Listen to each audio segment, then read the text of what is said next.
Kanis Fatema girls school and college কর্তৃক আয়োজিত আজকের অনলাইন ক্লাসে সবাইকে আন্তরিক শুভেচ্ছা এবং অভিনন্দন জানাচ্ছি। প্রিয় শিক্ষার্থীবৃন্দ, আশা করি সবাই ভালো আছো, বাড়ির সবাইকে নিয়ে নিরাপদে আছো। আমি কানাইলাল ঘোষ, প্রভাষক গণিত বিভাগ, তোমাদের আজকের ক্লাসে স্বাগত জানাচ্ছি। একাদশ শ্রেণীর প্রিয় শিক্ষার্থীরা, আজকে আমি তোমাদের উচ্চতর গণিত প্রথম পত্র এই বই থেকে একটা গুরুত্বপূর্ণ বিষয় নবম অধ্যায়ের ক্যালকুলাস এই টপিকস নিয়ে আলোচনা করব। আমরা পূর্বে কিছু ক্লাস নিয়েছি, যেখান থেকে তোমরা অলরেডি ওই ত্রিকোণমিতির বিষয় সম্পর্কে স্পষ্ট ধারণা লাভ করেছিলে। তারই ধারাবাহিকতায় আজকে আমরা একটা নতুন অধ্যায় ক্যালকুলাস এই বিষয় নিয়ে আমরা আলোচনা করব। তো ক্যালকুলাস, তাহলে আজকের আলোচনার বিষয় হচ্ছে ক্যালকুলাস। ক্যালকুলাসের পার্ট হচ্ছে, যে পার্টটা আমরা পড়তে যাচ্ছি সেটা হচ্ছে অন্তরীকরণ। টপিকসটার নাম হচ্ছে অন্তরীকরণ। প্রিয় শিক্ষার্থী, তো আমরা প্রথমে জেনে নিব যে আসলে অন্তরীকরণ জিনিসটা কি। অন্তরীকরণ ইংরেজিতে এটাকে বলে ডিফারেন্সিয়েশন। অর্থাৎ অন্তরীকরণ হচ্ছে একটা ক্ষুদ্রাতি ক্ষুদ্র প্রক্রিয়া, যে প্রক্রিয়ার মাধ্যমে যে কোনো একটা ফাংশনের অন্তরজ নির্ণয় করা সম্ভব হয়। অর্থাৎ এটা হচ্ছে এমন একটা পদ্ধতি যে পদ্ধতির সাহায্যে কোনো একটা ফাংশনের অন্তরজের হার নির্ধারণ করে। প্রিয় শিক্ষার্থীরা, বিভিন্ন সময় যেমন ভারতীয় গণিতবিদ আর্যভট্ট এবং ভাস্করা এবং পরবর্তীতে আলতুমি এই ক্যালকুলাসের অন্তরীকরণ সম্পর্কে স্পষ্ট ধারণা দিতে সক্ষম হয়েছিলেন। সপ্তদশ শতাব্দীতে স্যার আইজাক নিউটন এবং লিবনিস এটাকে আরও বিস্তারিত বিষয় সম্পর্কে পরবর্তীতে স্পষ্ট ধারণা দিতে সক্ষম হয়েছিলেন। প্রিয় শিক্ষার্থীরা, তাহলে আমরা আমাদের মূল ধারা আলোচনা করতে যাচ্ছি। আলোচনাটা হচ্ছে অন্তরীকরণ, অর্থাৎ এটাকে ইংরেজিতে বলে ডিফারেন্সিয়েশন। প্রিয় শিক্ষার্থীরা, অন্তরীকরণের ক্ষেত্রে যেমন আমি একটা ফাংশনকে ডিফাইন করি। একটা ফাংশন হচ্ছে y equal to function of x. Function of এক্সটা হতে পারে x square plus 2x plus 3। সে that is y equal to function of x. Function of x হচ্ছে আবার x square plus 2x plus 3। তাহলে আমরা এখান থেকে বলতে পারি ওয়াই সমান সমান হচ্ছে X square plus 2x plus 3, আবার function of X is equal to হচ্ছে X square plus 2x plus 3। Okay, এখন আমরা যদি এই Y equal to X square plus 2x plus 3 ধরি, এটা কিন্তু খেয়াল করতে হবে এক্স স্কোয়ার, এটাকে এক্সের প্রেক্ষিতে ডিফারেন্সিয়েশন বলে। এক্সের প্রেক্ষিতে ডিফারেন্সিয়েশনের কিছু রুল আছে, কিছু সূত্র আছে। সেই সূত্রগুলো নিয়ে আমরা এখন আলোচনা করব। সেই সূত্রের আলোকে আমরা পরবর্তীতে এটাকে ডিফারেন্সিয়েশনের পর্যায়ে যাবো। অর্থাৎ ডিফারেন্সিয়েশনকে বলা হয় ডিডিএক্স। এটা হচ্ছে ডিডিএক্সকে ডিফারেন্সিয়েশনের ভিত্তি হিসেবে আমরা বিবেচনা করতে পারি। প্রিয় শিক্ষার্থীরা, এখন আমরা জেনে নিব যে আসলে এই যে বিভিন্ন কিভাবে ডিফারেন্সিয়েশন করতে হয়, কিভাবে সূত্র প্রয়োগ করতে হয়, এই বিষয়গুলো নিয়ে আমাদের আলোচনা হবে। এখন আমরা প্রথমে সূত্রগুলো জেনে নিচ্ছি যে কাকে ডিফারেন্সিয়েশন করলে কি সূত্র পাওয়া যায়। যেমন ধরো 1 নম্বর d d x X to the power N, এটাকে ডিফারেন্সিয়েশন করলে পাওয়া যাবে হচ্ছে, ডিফারেন্সিয়েশনের যে রুলটা সেটা হচ্ছে X to the power N, এনটা বামে চলে আসবে, এন এক্স এন মাইনাস 1। এটা হচ্ছে ডিফারেন্সিয়েশনের মূল। এটা কিন্তু তোমাদের খেয়াল করতে হবে, এটা হচ্ছে মূল জায়গাটা ডিফারেন্স। আমরা এই সূত্রটাকে ধারণ করেই আমরা টোটাল ডিফারেন্সিয়েশনের পর্যায়ে যেতে পারি। প্রিয় শিক্ষার্থীরা, যেমন আছে তোমার হচ্ছে d d x A to the power X সমান সমান হচ্ছে A to the power X ln A, তারপর হচ্ছে d d x ln X equal to হচ্ছে 1/x, তারপর হচ্ছে d d x E to the power x equal to হচ্ছে ই টু দি পাওয়ার এক্সকে ডিফারেন্সিয়েশন করলে ই টু দি পাওয়ার এক্স পাওয়া যায়। এই যে সূত্রগুলো আমরা এখানে ধারণ করলাম, এই সূত্রগুলো আমাদের অঙ্ক করার ক্ষেত্রে গুরুত্বপূর্ণ ভূমিকা পালন করবে। এরকম আরও কিছু সূত্র আছে, যেমন ধরো ডিডিএক্স সাইন এক্স, এটাকে ডিফারেন্সিয়েশন করলে কজ এক্স পাওয়া যাচ্ছে। আবার ডিডিএক্স কজ এক্স সমান সমান হচ্ছে মাইনাস সাইন এক্স। তারপরে ডিডিএক্স ট্যান এক্সকে ডিফারেন্সিয়েশন করলে সেক স্কোয়ার এক্স পাওয়া যাচ্ছে। ডিডিএক্স সেক এক্সকে ডিফারেন্সিয়েশন করলে সেক এক্স ট্যান এক্স পাওয়া যাচ্ছে। আবার ডিডিএক্স কসেক এক্সকে ডিফারেন্সিয়েশন করলে পাওয়া যাচ্ছে minus cosec X cot x. আবার ডিডি এক্স কট এক্সকে ডিফারেন্সিয়েশন করলে পাওয়া যাচ্ছে মাইনাস কসেক স্কোয়ার এক্স। এখন প্রিয় শিক্ষার্থীরা তোমরা একটু খেয়াল করবে, এই যে আমি সূত্রগুলো অকপটে এখানে লিখলাম, D D X X to the power N হচ্ছে N X X to the power N minus one, আবার A to the power X হচ্ছে A to the power X ln এক্সকে one by X, E to the power X হচ্ছে E to the power X. Similar sine এক্সকে করলে হয় cause এক্সকে করলে হয় মাইনাস সাইন এক্স, ট্যান এক্সকে করলে হয় সেক স্কোয়ার এক্স, আবার সেক এক্স হচ্ছে sec X tan X, cosec X হচ্ছে minus cosec X cot X হচ্ছে minus cosec X square x.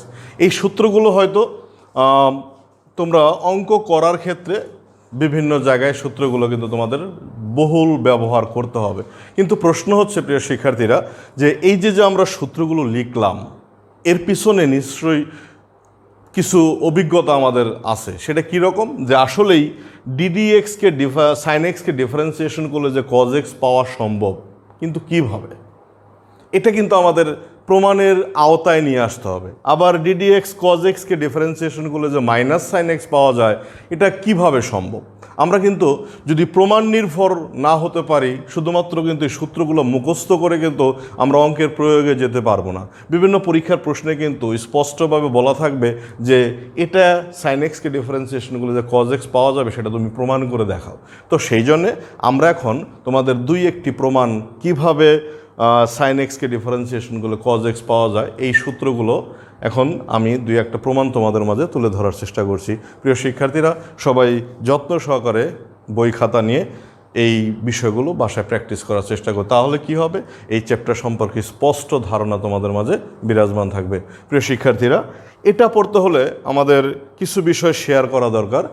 যারা যেহেতু অলরেডি তোমরা ত্রিকোণমিতির প্রথম অধ্যায়টা পড়ে ফেলেছ, ত্রিকোণমিতিক অনুপাত, তারপরে এখানে আরেকটা অধ্যায় আছে ত্রিকোণমিতিক সংযুক্ত ও ত্রিকোণমিতিক কোণের অনুপাত। এটাও কিন্তু একটা ইম্পর্টেন্ট চ্যাপ্টার।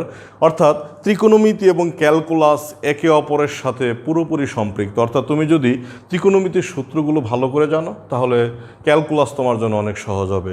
কিন্তু প্রিয় শিক্ষার্থীরা, তারপরেও আমি তোমাদের এই ক্লাসটা যাতে সহজ মনে হয়, সেই বিষয়গুলো আমি তোমাদের মাঝে তুলে ধরার চেষ্টা করব। প্রিয় শিক্ষার্থীরা, তাহলে আমরা একটা প্রমাণ তোমাদের মাঝে তুলে ধরছি। দেখো কিভাবে সাইন এক্সকে ডিফারেন্সিয়েশন করলে কজ এক্স পাওয়া যায়। প্রমাণ করো যে প্রশ্নটা এরকম হতে পারে, d d x sine x equal to হচ্ছে কজ এক্স। এটাকে বলা হয় মূল নিয়মে অন্তরক নির্ণয় করো। ওকে, প্রশ্নটা হবে মূল নিয়ম, অর্থাৎ এই যে এই পদ্ধতি ব্যবহার করে যে কজ এক্স পাওয়া সম্ভব, আমরা এখন সেটা দেখতে যাচ্ছি। ধরো একটা ফাংশনকে আমি ডিফাইন করি, ধরি Y equal to function of x equal to হচ্ছে সাইন অফ এক্স। তাহলে এখান থেকে স্পষ্ট বলা যাবে Y equal to function of X, আবার function of X is equal to sine X. তার মানে তাহলে আমি বলতে পারি না function of x equal to হচ্ছে sine X, function of x plus H হচ্ছে sine of x plus H.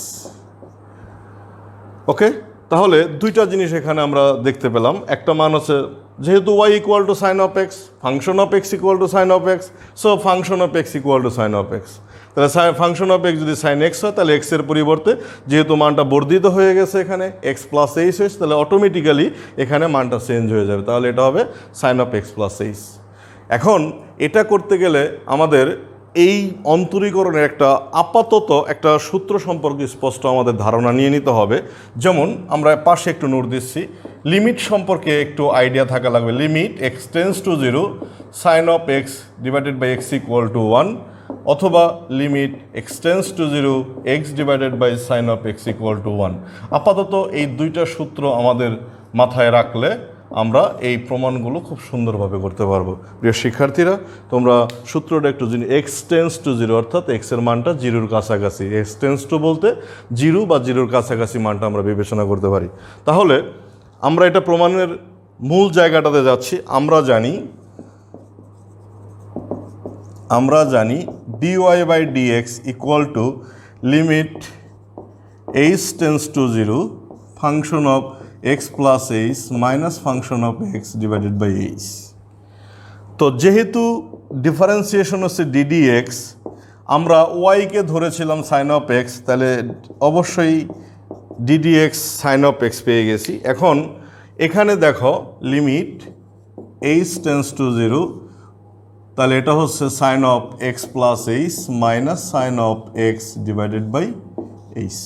প্রিয় শিক্ষার্থীরা, এখন এটা করতে হলে আমাদের ত্রিকোণমিতির এই সূত্রগুলো সম্পর্কে স্পষ্ট ধারণা লাভ করতে হবে। আমরা পাশে একটু সূত্রগুলো জাস্ট বলছি, যেমন sine c plus sine d equal to 2 sine c plus d divided by 2 cos c minus d divided by 2, sin c minus sin d equal to 2 cos c plus d divided by 2 sin c minus d divided by 2, cos c plus cos d equal to say 2 cos c plus d divided by 2 cos c minus d divided by 2, cos c minus cos d equal to 2 sin c plus d divided by 2 sine d minus c divided by 2। আমরা যখন ত্রিকোণমিতি practice করব, অর্থাৎ সপ্তম অধ্যায় পড়ব, তখন এই বিষয় সম্পর্কে আরও স্পষ্ট ধারণা লাভ করতে পারবো। প্রিয় শিক্ষার্থীরা, সবাই একটু খেয়াল করো, sine c plus sine d হচ্ছে 2 sine c plus d divided by 2 cos c minus d divided by 2, sine c minus sine d equal to হচ্ছে 2 cos c plus d divided by 2 sine c minus d divided by 2। এখন এটাকে যদি আমরা sine c minus sine d এই সূত্রের আওতায় নিয়ে আসতে পারি, তাহলে কিন্তু বিষয়টা সহজ হবে। যেমন এখানে লিমিট এইচ টেন্স টু 0, তাহলে এটার সূত্র দাঁড়াচ্ছে হচ্ছে sine c minus sine d, সেটা হবে 2 cos x plus h divided by 2 sine of x plus h x plus h plus x divided by 2, আর এটা হবে sine x plus H minus x divided by 2। প্রিয় শিক্ষার্থীরা, divided by H. তাহলে আমরা এখানে সূত্রটা প্রয়োগ করেছি হচ্ছে sine c minus sine d. Sine c minus sine d হচ্ছে 2 cos, এটা হচ্ছে সি, এটা হচ্ছে ডি, তাহলে c plus d divided by 2 c minus d divided by 2। এটা যেহেতু মাইনাস, আগে কস পরে সাইন, এটা মাথায় রাখতে হবে সূত্র অঙ্ক করার সময়। তাহলে এটা হবে 2 cos c plus d divided by 2 sine c minus d divided by 2 divided by h. প্রিয় শিক্ষার্থীরা, এবার পরের লাইনে চলে যাচ্ছি আমরা। সবাই একটু ভালো করে খেয়াল করি। লিমিট এইচ টেন্স টু 0, তাহলে এটা আসতে হচ্ছে 2 cos এক্স আর এক্স যোগ করলে হয় 2x plus h divided by 2 sine h divided by 2 divided by হচ্ছে এইচ। তাহলে একটু খেয়াল করি, এখানে যদি ক্যালকুলেশনটা এরকম হয়, এই 2টা যদি আমি এখানে এইচ বাই 2 করে দিই, তাহলে এখানে cos of 2 into x plus H by 2,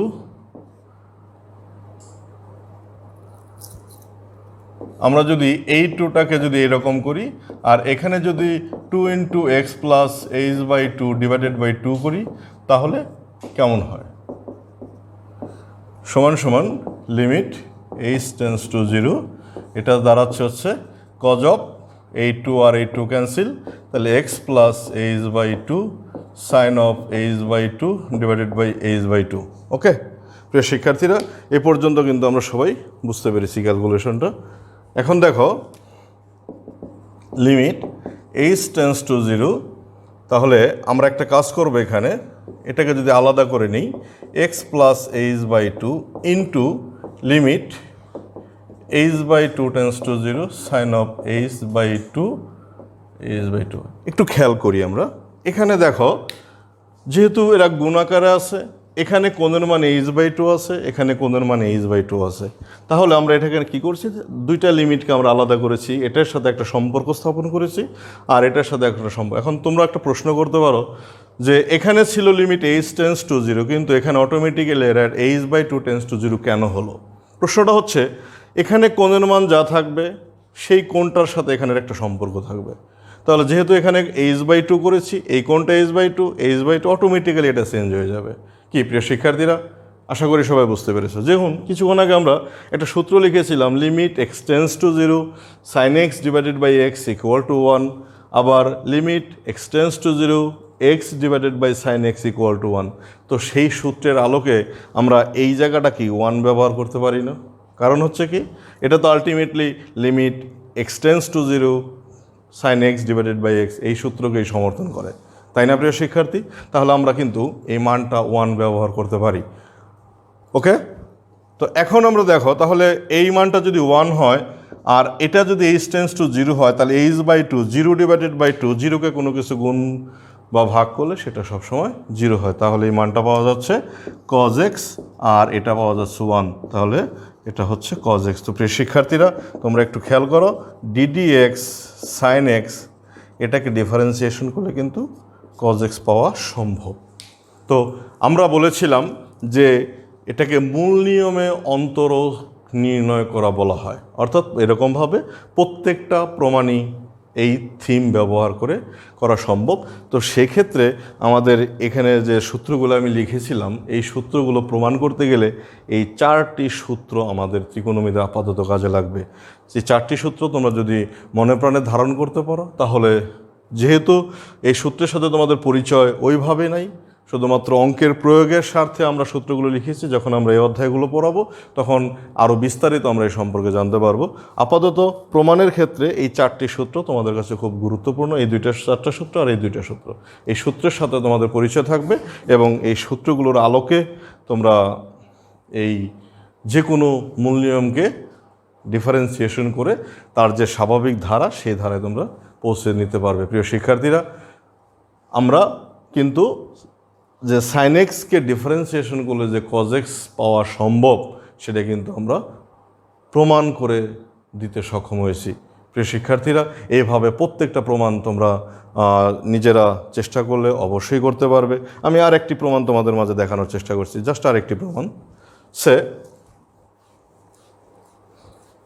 আরেকটা প্রমাণ হচ্ছে d d x E to the power x equal to C to the power x. এটাকে ডিফারেন্সিয়েশন করলে যে আসলে ই টু দি পাওয়ার এক্স পাওয়া যায়, থিমটা একই রকম, Y equal to function of x equal to C to the power X. তাহলে function of x equal to C to the power X, function of x plus H ও C to the power X plus H.